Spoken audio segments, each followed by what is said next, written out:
Welcome back to the Catholic View for Women. Thanks so much for tuning in. Our program is a show for women and anyone else who wants to watch. News and views from a truly Catholic perspective. Interesting topic today, making the switch from contraception to NFP, natural family planning. Oh boy, is this a big topic. Big topic. And you know, one of the reasons why, people don't even understand NFP is because it's a medical issue. They're really not familiar with what NFP is, and they don't understand how bad contraception is. And so that's why the saint for this episode that we selected is Saint Gianna Beretta Molla, and she was a physician, and her feast day is April the 28th. All right, she made a heroic choice, but it was something her family members and friends testified she prepared for every day of her life. Her heroic virtue, genuine holiness of life, selflessness, and quiet joy remind all of us that God entrusts us with a personal vocation. Each and every day presents us with choices that have the power to prepare us to take that heroic action whenever it will be called for. We can do that, however, only if we surrender ourselves and what we desire to God and His will for us. Dr. Molla threw light on the importance of Christian family, and by her life and her conscious sacrifice, she threw light on the importance of Christian schools and Catholic action in the formation of the human being in Christian values, and it gives us guiding principles to which the Christian subordinates his own life, as Dr. Beretta Molla knowingly did. The heroism of her Christian life will bear fruit. This example of lay sanctity lived in the sacrament of matrimony, as the Vatican Council II teaches, will encourage many Christians to seek God in holy matrimony.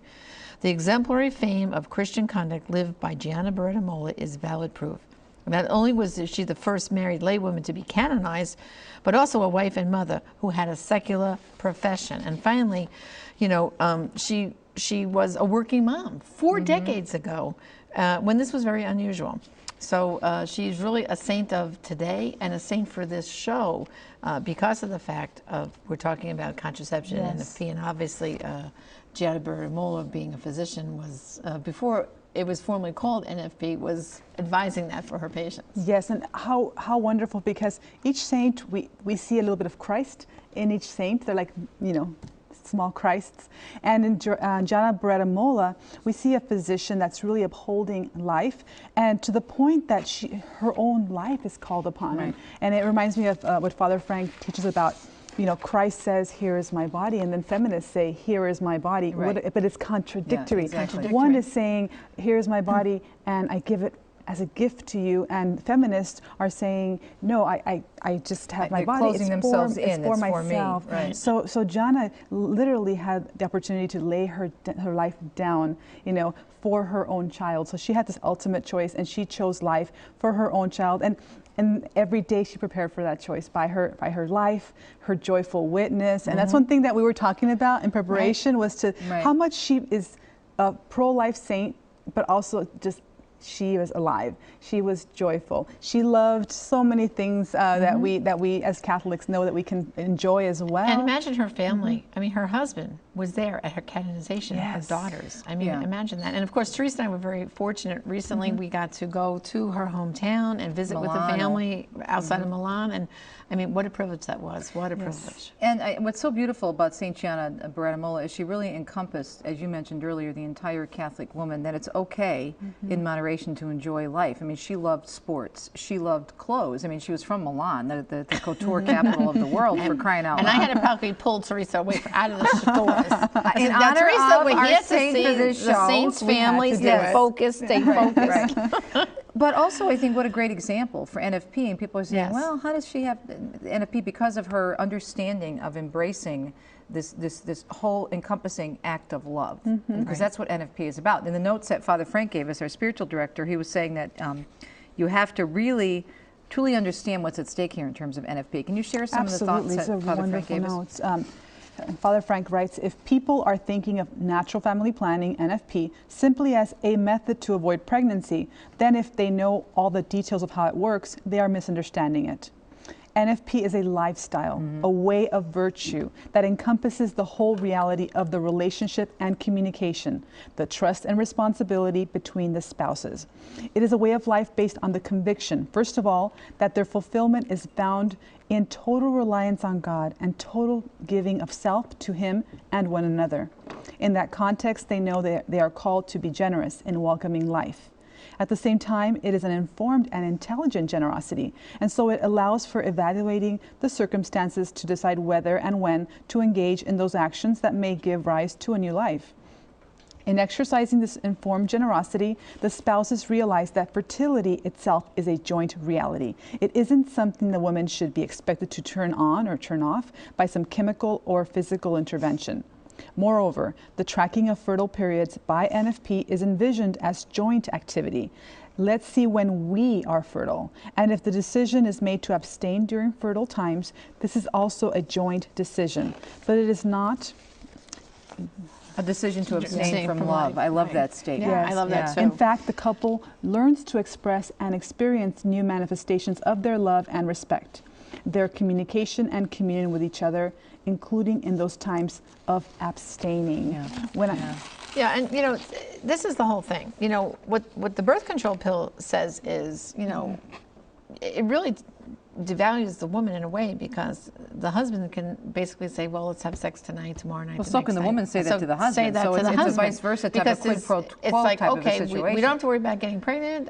That's out of the picture. We're taking the pill, so it's just whenever we want. Exactly, it's for the pleasure. Right, you become the object of somebody's And really what they're doing by contracepting is they're stopping the chances of contracepting, anti-conceiving, and of course we all know it's an abortifacient, because sometimes, you know, it doesn't stop concepting, it stops implantation. So you could be aborting. You could be aborting children. too, and that was one of the things I went through in my testimony. Yes, I read that in your book, Janet. Yeah, my testimony is in the book, We Call Abortion, my new book, and you know, it's when I came to that realization, when I came back to the church of, oh, so those years I was contracepting, I was aborting life, and I was also aborting God's will for me.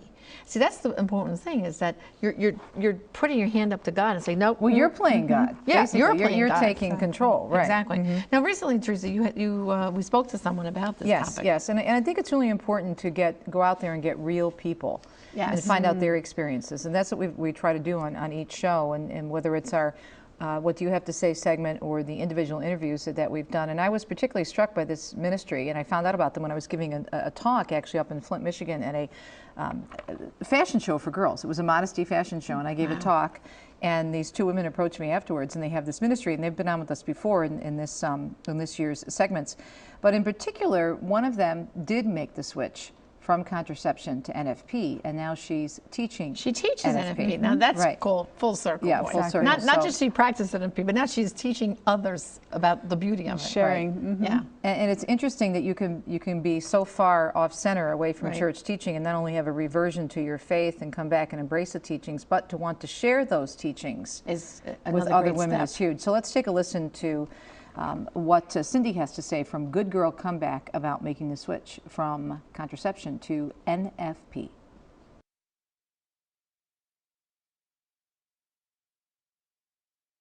Well, NFP can be used with a contraceptive mentality, so there has to be some caution exercised in that. But the difference is that God created the act of intercourse, of marital love, of sex, to be two things together, the bonding and the babies.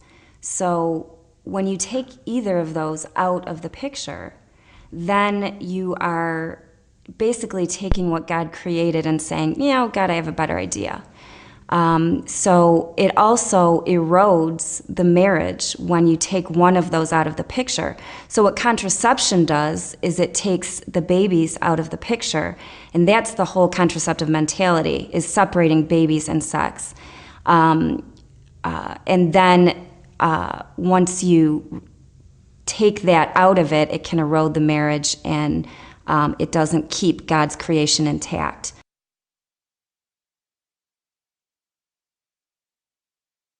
Well, the thing that surprised me about the church's teaching was it wasn't just a no. There was a tremendous and beautiful yes behind the no. And that was that the church, in following God's plan, was trying to protect women, protect families, protect children, protect marriages by keeping this tremendous gift of sex within the safe place that it belongs, which is in marriage.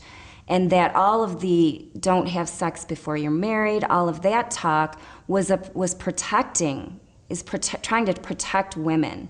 And here I thought all the time it was oppressive, and that's what our society teaches us, that we have a right to this, to pleasure at any cost if that's what we want. And ultimately, we have to realize that the happiness that God promises us by following His plan is the eternal happiness, whereas the happiness or the pleasure people are looking for with hookups and our hookup culture is fleeting. It only lasts as long as you're doing it, whereas the pleasure and the eternal happiness is forever. Even though it may seem harder at first, ultimately it will lead us to greater happiness.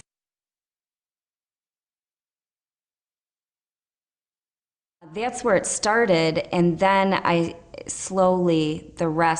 started to dawn on me how this is related to so much. There's so much: the abortion, the decline of marriage, the destruction of marriage, now the redefining of marriage.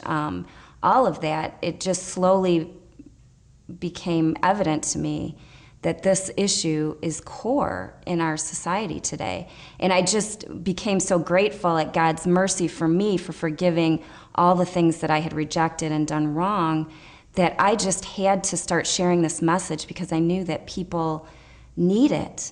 And there's not a lot of people who feel called to share the message. So the more people that are out there that feel called, the more people that can hear this message, and perhaps a seed can be planted and they too can fall in love with the church's teaching.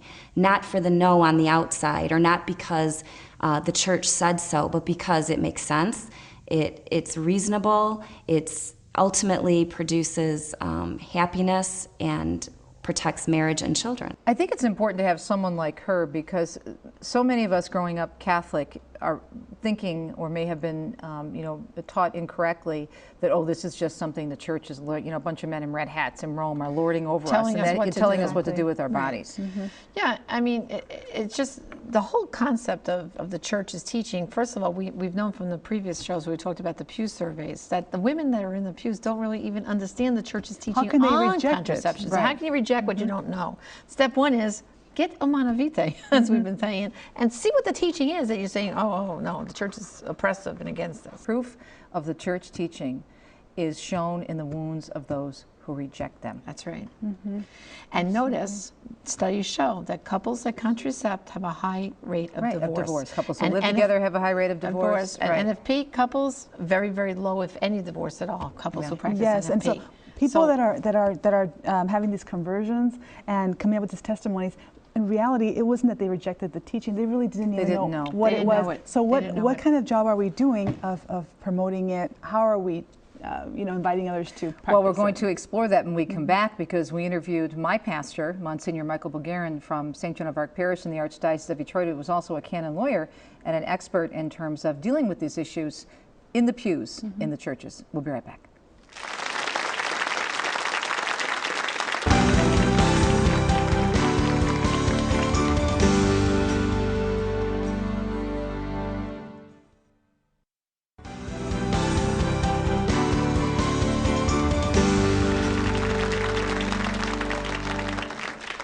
This is one of those sensitive topics that everybody seems to get a little bit testy about when we bring it up, but it's an important one that needs to be discussed. We're talking about making the switch from contraception to NFP, and I took the time to interview my pastor, who's a wonderful teacher in the Archdiocese of Detroit. Not so much about the science behind NFP, but really the importance of, we were talking about before, we can't reject the teachings if we don't know them. We need to know, well, we are technically rejecting them, but really we're not rejecting them in the sense of knowing what's available to us as Catholics. So how do we get that message out there? Well, and I think we want to hear too from Monsignor about the pastoral approach. As a priest, when women come in and confess that sin of contracepting and how they deal with that, and like kind of because there's a lot of guilt. I know I had a lot of guilt. There is a lot of guilt, and sometimes women are afraid to go to confession. They're afraid, like, it's going to yell at me. What am I going to do? Lightning's going to come down, but Yes. right. So I think listening to Monsignor, so he can give women listening advice, like, okay, I think I want to start moving in the right direction, but I don't know where to start. Where do I start? Right. And what happens if you are really trying to live up to the church teachings and your spouse is not at all interested? Not on the same page. Doesn't take it seriously. So we pose those very challenging questions to Monsignor Michael Bulgarin. Let's take a listen.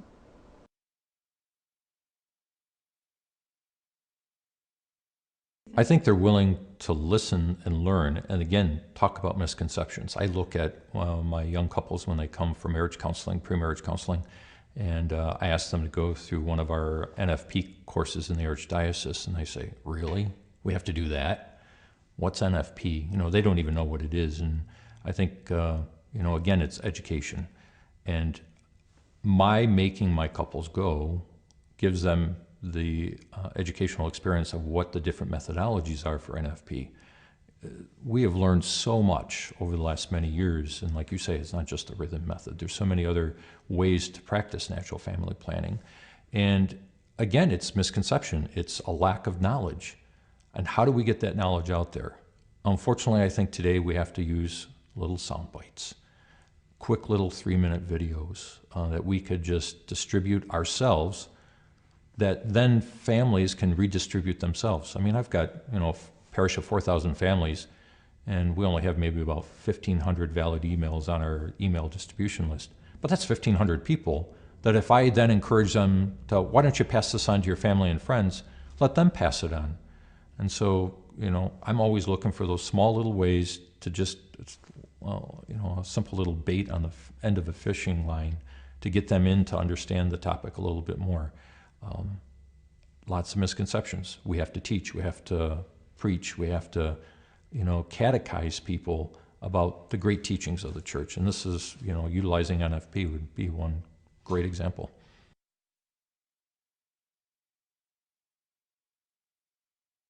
I think it's something that they need to talk about with their confessor, their own spiritual director, with their pastor.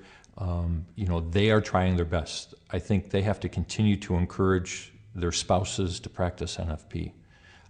And again, it's simple little ways. To give a spouse a book or a 60-minute DVD, most of them aren't going to watch it until they've learned a little bit more. So there's small pamphlets that it can just become a conversation.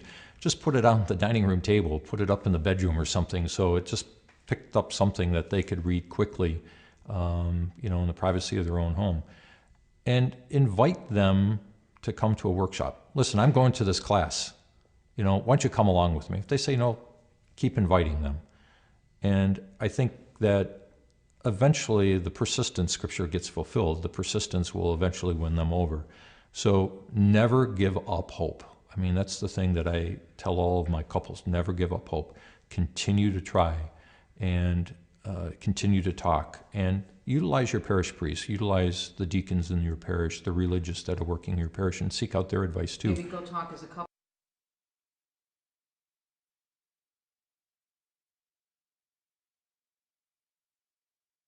It's great that it's on the package, but the reality is, how many people read all that stuff? How many people read all the contract information we're supposed to read?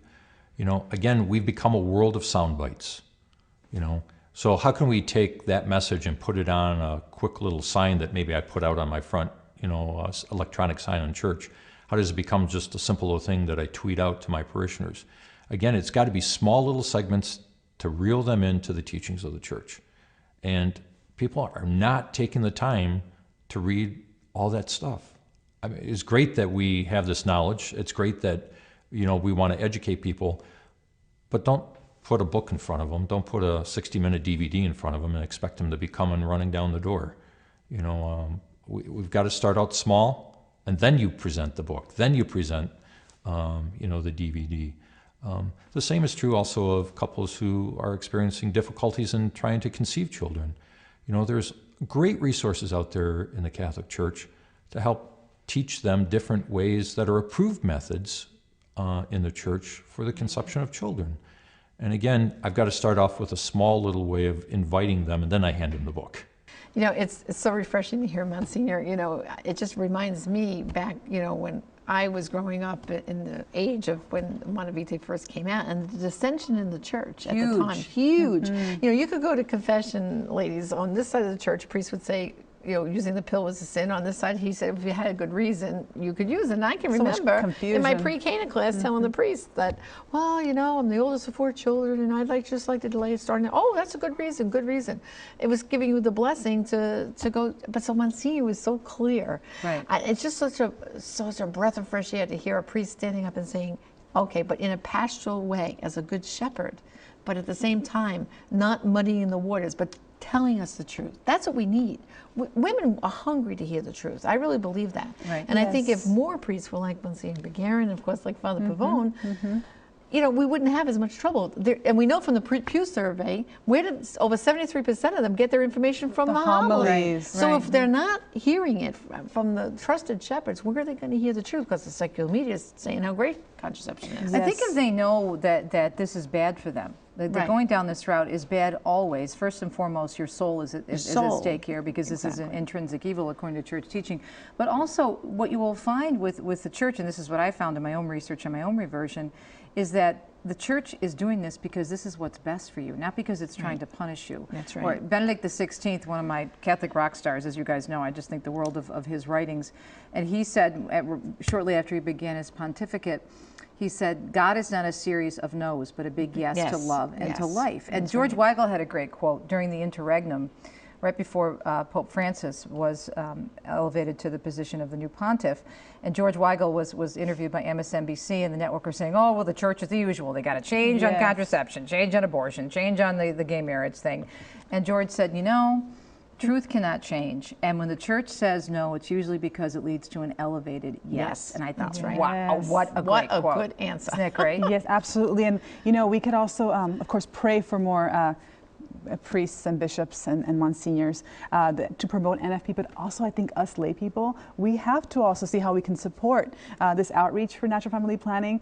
We need more teachers. And in the Hispanic community, we have very few teachers. There's areas with absolutely no Spanish-speaking instructors. So there is a call for us. It's a very beautiful vocation to teach, because you're not only teaching a method for birth regulation, you're also training spouses in love.